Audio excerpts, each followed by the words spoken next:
Good afternoon. I'm Tonya Arnesen, Senior Pastor of Jackson First United Methodist Church, and this is Food for Thought for Monday, July the 27th. Please note I am pre-recording these messages as I'll be on vacation for a couple weeks in July. I'm sharing with you the next time or two parables from the Carpenter and the Unbuilder, some wonderful poignant lessons from David Griebner about life with God. Today's selection is called It's All Right. One day a man came home after a long day of work. I suppose you could say it had been a pretty normal day. He had awakened that morning with the usual mixture of anticipation and dread, excitement and boredom, satisfaction and regret, and a host of other emotions and attitudes not so easily labeled. His life didn't leave him feeling entirely whole, but he couldn't find anything that needed immediate attention either. Somewhere along the way, he had come to accept his own ambivalence as the way things were meant to be. Does that describe any of us? I wonder. He walked into his house, closed the door, and locked it behind him. He didn't plan on going out again that night. Almost immediately, he regretted locking himself in. A light was on in the kitchen, and he heard a noise as if someone were in there. Before he could react one way or another, or even say anything, the kitchen door opened, and he stood face to face with himself. At least that's who it looked like.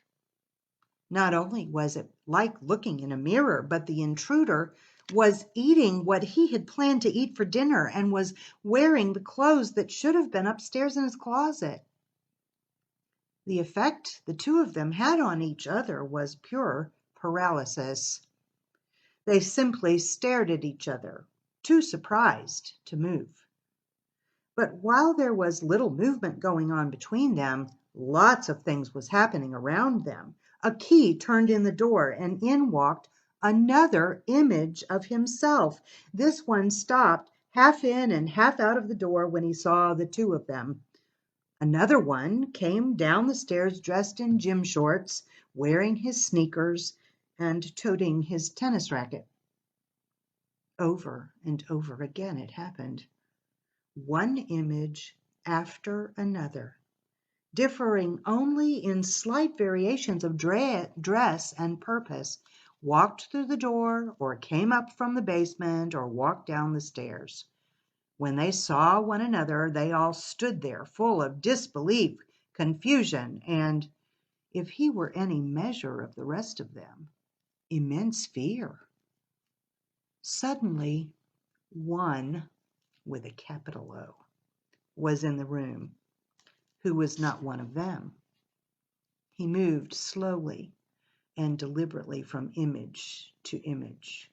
He approached each one, placed his hands over his ears, looked the image straight in the face and said something, and moved on.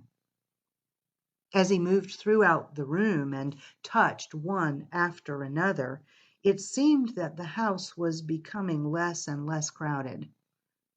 Finally, he came to the man we started with, cupped his hands over our friend's ears, looked him straight in the face, and spoke carefully and distinctly. It's all right. It's all right. As the words blew across his face, the man suddenly found himself alone in the room.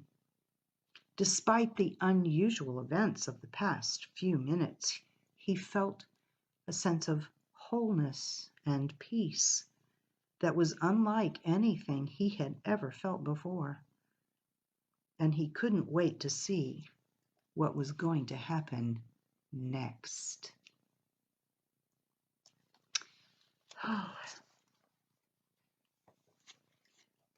A couple days ago, we talked about broken pieces with the stained glass. I think so many of us live with so many images of ourselves. I know I do. I'm pastor, I'm wife, I'm mother, I'm grandmother, I'm daughter, I'm friend. And all of these roles that I play, sometimes it can feel as if my life is fractured and broken and somehow not integrated fully. The good news is that the one who is not of me, but is the Holy One, comes into my life and he says, it's all right. It's all right, Tonya. And somehow he brings the pieces together and fits me into the kind of person who is whole and healthy and hopeful and fulfilled. The kind of person that has purpose and meaning and can find joy. Somehow, Jesus puts the pieces together.